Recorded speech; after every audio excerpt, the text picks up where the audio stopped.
El Evangelio de Lucas, capítulo 14, los versículos 13 y 14.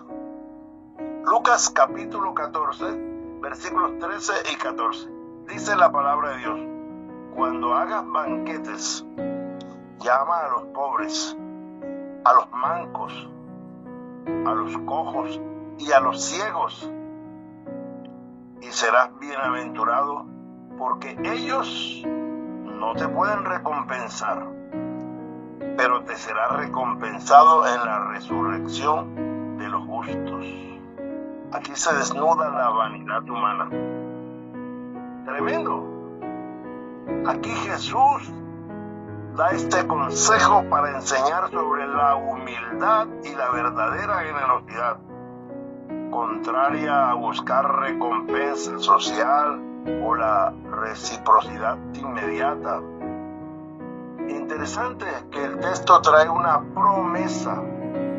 Aunque no reciba recompensa o pago terrenal, la recompensa divina está garantizada en la resurrección. ¿En la resurrección de quién? De los justos.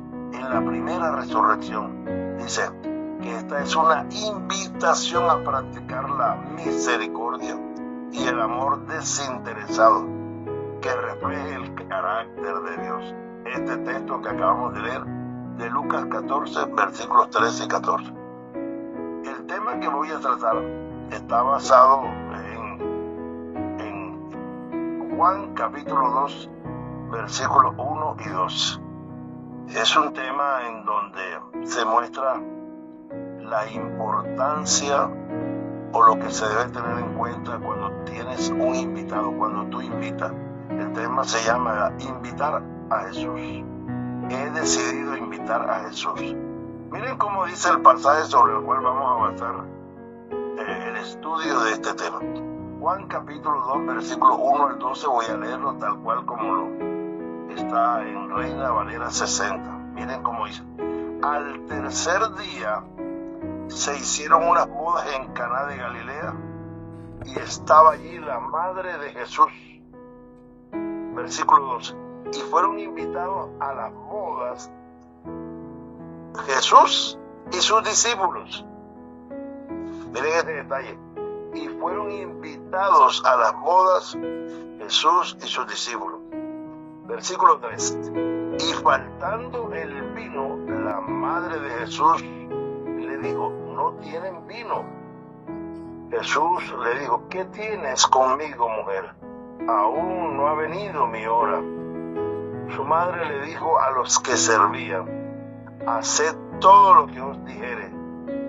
Y estaban allí unas 6 tinajas de piedra con agua, conforme al rito de la purificación de los judíos, en cada una de las cuales cabían 2 o 3 cántaros.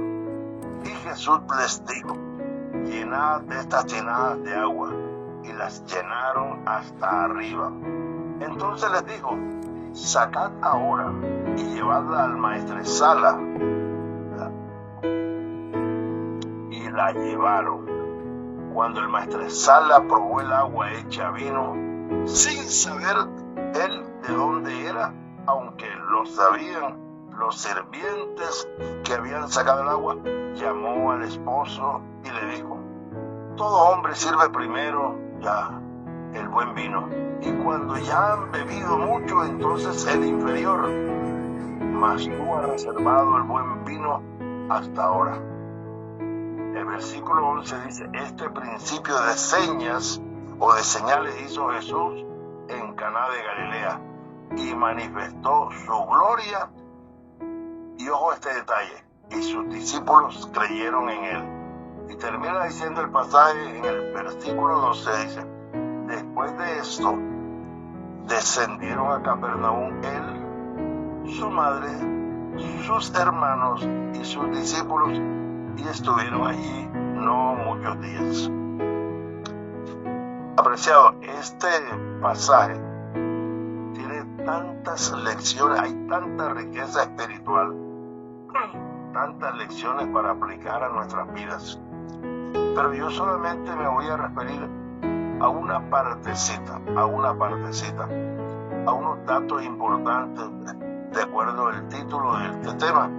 He decidido invitar a Cristo. Lo primero que debemos recordar es un poco de la cronología bíblica relacionada con el contexto del pasaje. Miren, luego de que Jesús fuese ungido al ser bautizado en el río Jordán por Juan el Bautista, el Espíritu Santo lo llevó, dice la historia bíblica, lo llevó al desierto para ser probado, para ser capacitado para la obra a la cual había sido enviado por el Padre Celestial. Nosotros podemos ver eso, por ejemplo, en Lucas 4:43, ¿verdad? Dice, pero Él les dijo, hablando de Jesús, es necesario que también a otras ciudades anuncie el Evangelio del reino de los cielos, porque para esto he sido enviado.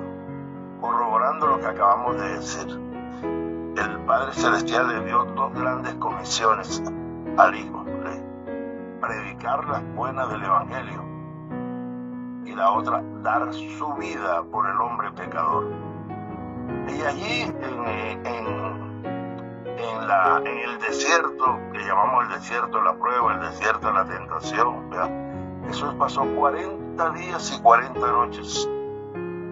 Luego de estos, Jesús escogió los 12 discípulos, los 12 que andarían con él, y fundó la iglesia apostólica, la iglesia primitiva, ¿ya? Y ahí viene el relato del pasaje. Al tercer día, dice, se hicieron unas bodas en Caná de Galilea.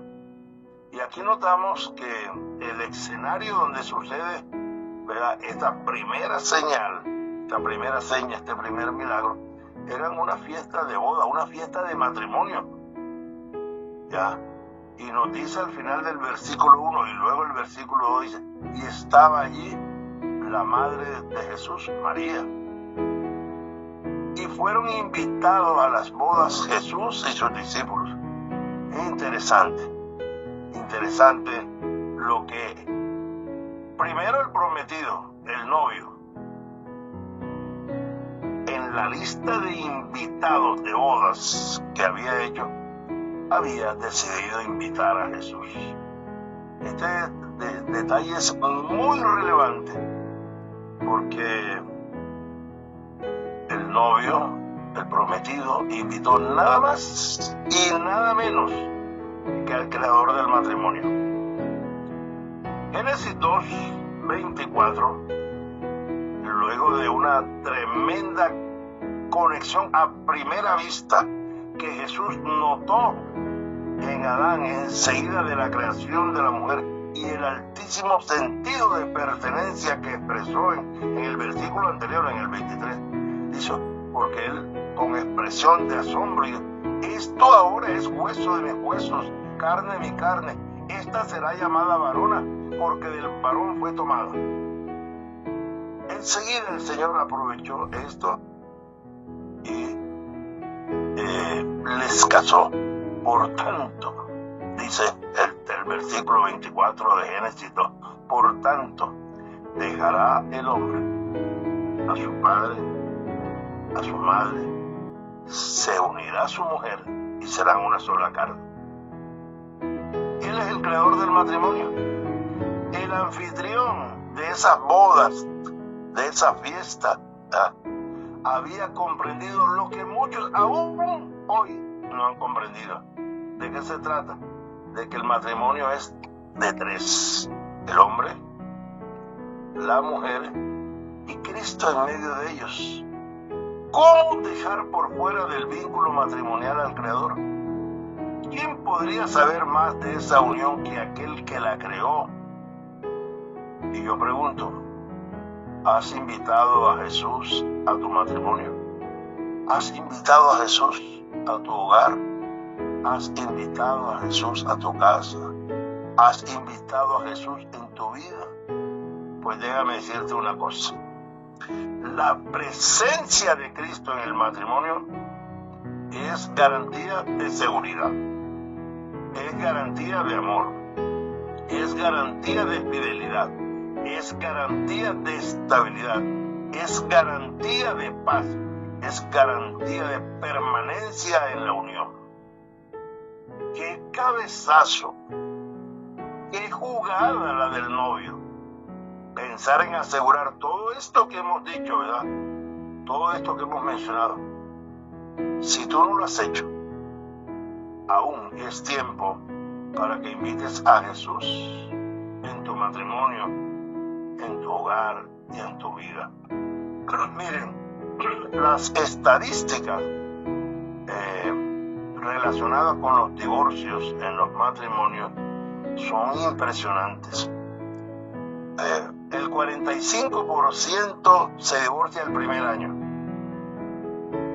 El 20% lo hace entre el primer y el tercer año. El 15% lo hace entre el cuarto y el octavo año. El 7% lo hace en matrimonios de 10 o más años.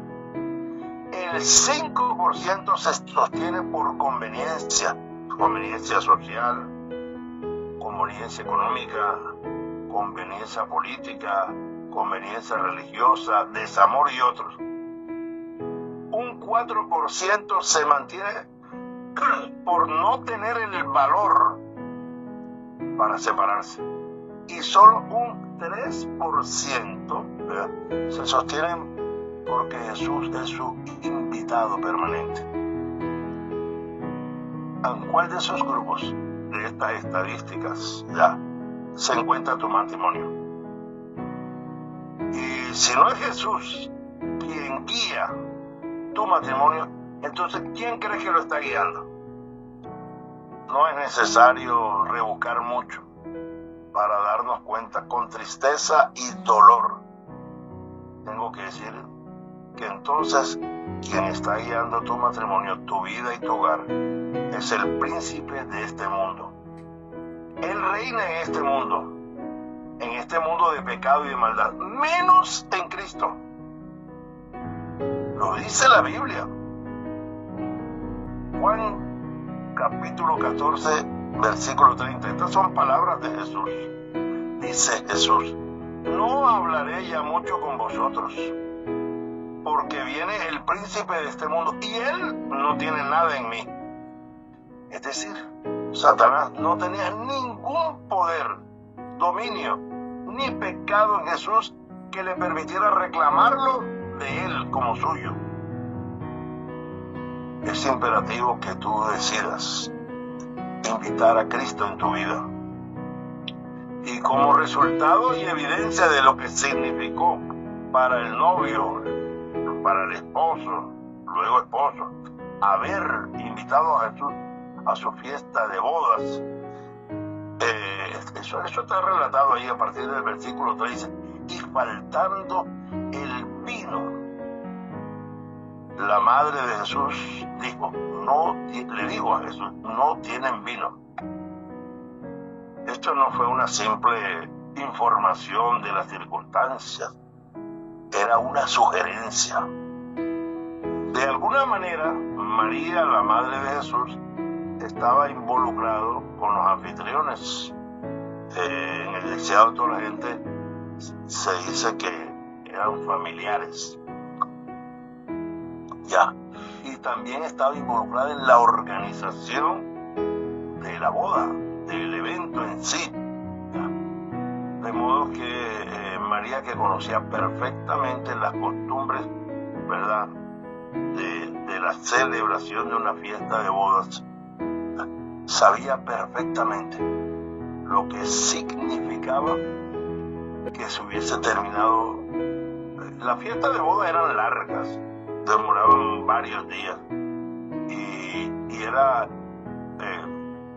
imperativo, era costumbre de que el novio proveyera suficiente comida y bebida durante toda la fiesta.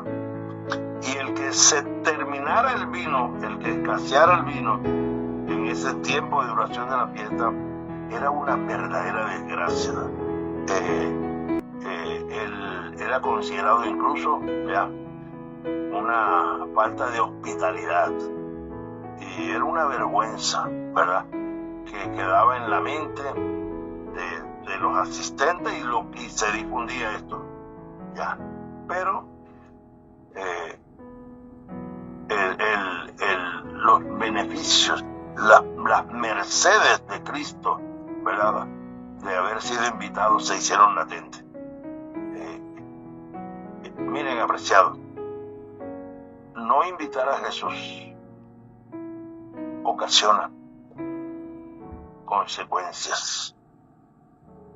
No invitar a Jesús, no solo en el matrimonio, en el hogar y en la vida, ocasiona consecuencias.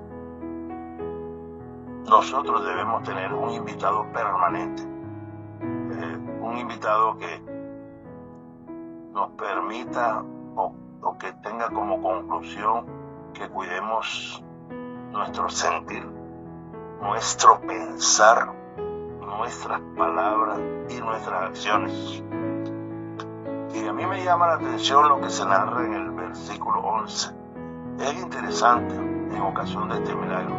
Dice el versículo 11: este principio de señales hizo Jesús en Caná de Galilea y manifestó su gloria. Y yo tengo subrayado en este tema: y sus discípulos creyeron en él. Esta primera manifestación del poder divino que estaba en Jesús no era únicamente satisfacer la necesidad del vino en la fiesta de boda, sino que sus discípulos creyeron en él. Recuerden que estaba comenzando el ministerio de Jesús. Sus discípulos creyeron en él como el Mesías prometido. Yo he decidido invitar a Cristo en mi vida. ¿Y tú? ¿Ya lo hiciste? Invitar a Jesús a la vida tiene la garantía de aceptación. Él no te deja esperando. Él asiste, Él va, Él llega donde hay hospitalidad. Pero además, tu gozo, el del que invita, es tal que siempre vas a buscar la forma de compartirlo con todo el que pueda.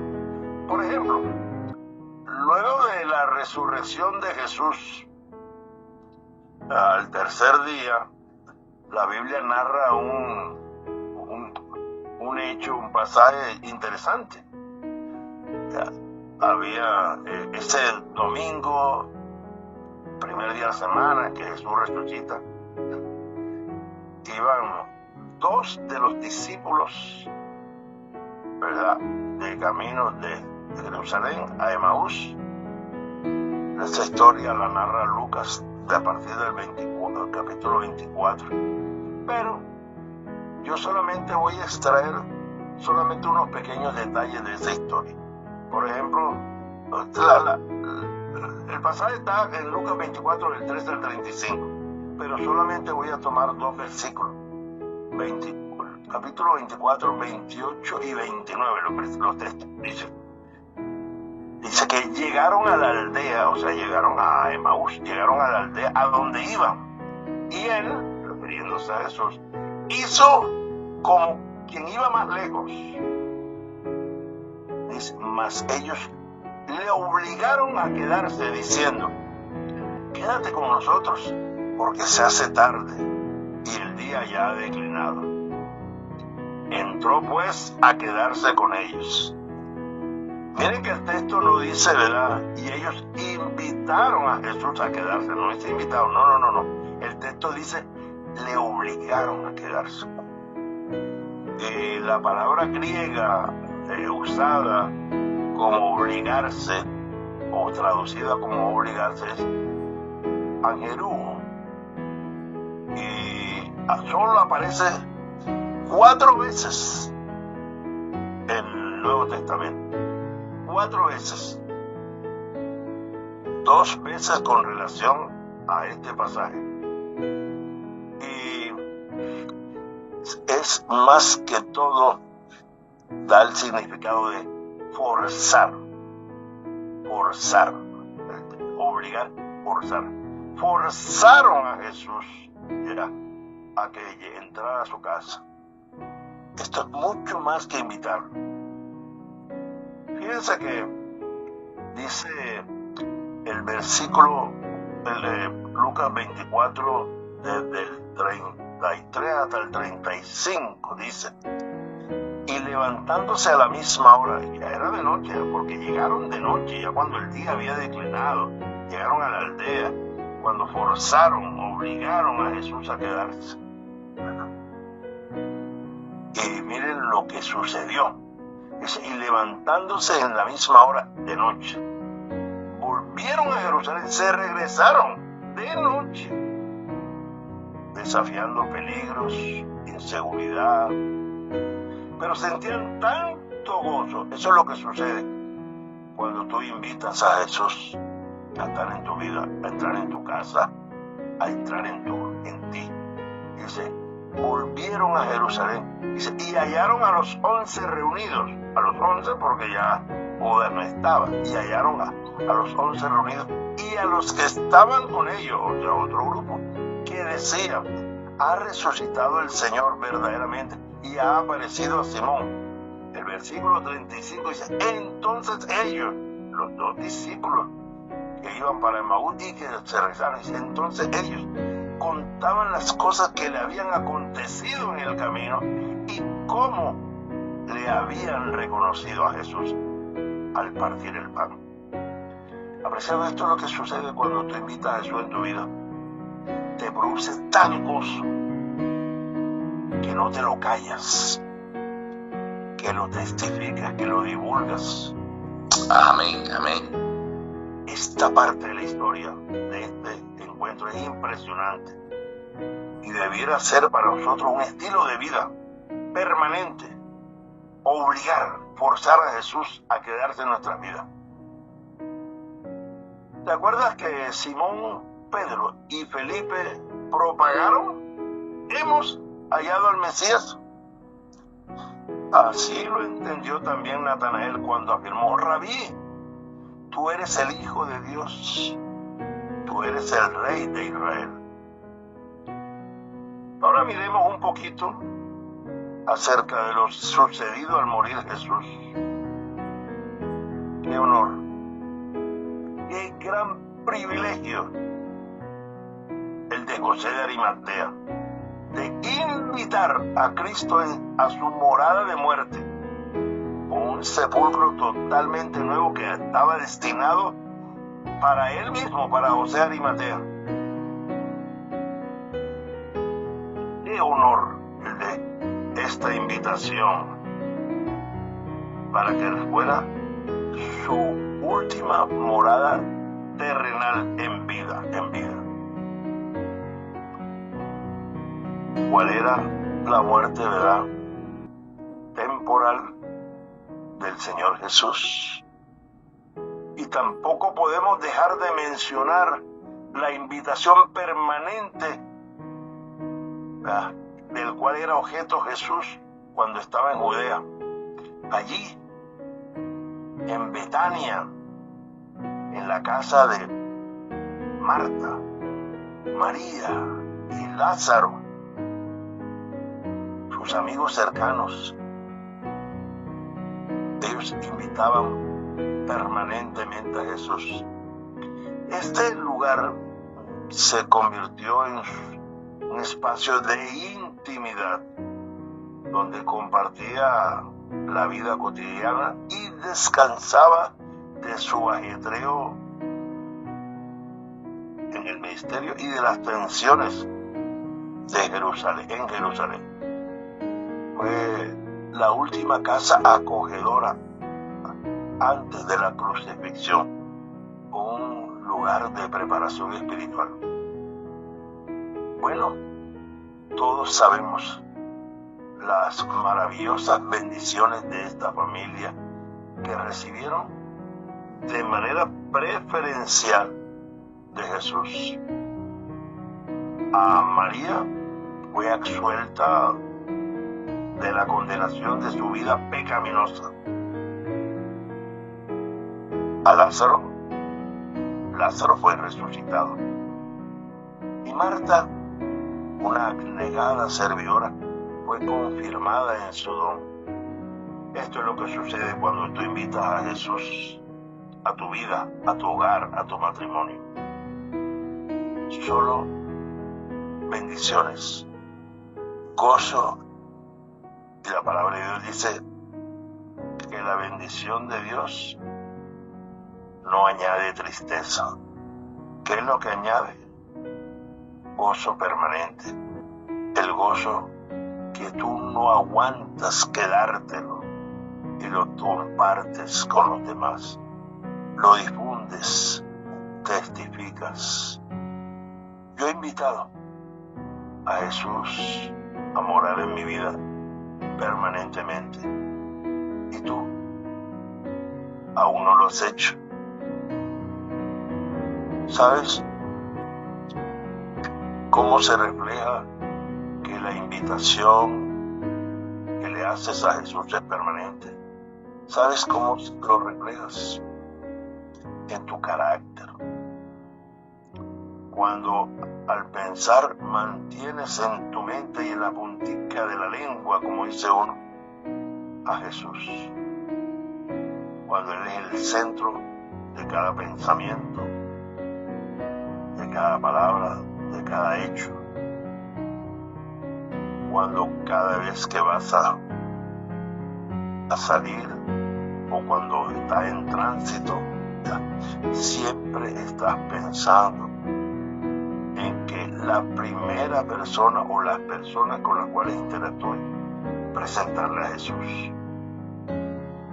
Que para donde vas, piensas si Jesús podría entrar allí, podría llegar allí. Es decir, que tu vida, desde el pensamiento, ¿verdad?, tenga como prioridad a tu invitado permanente, a Jesús.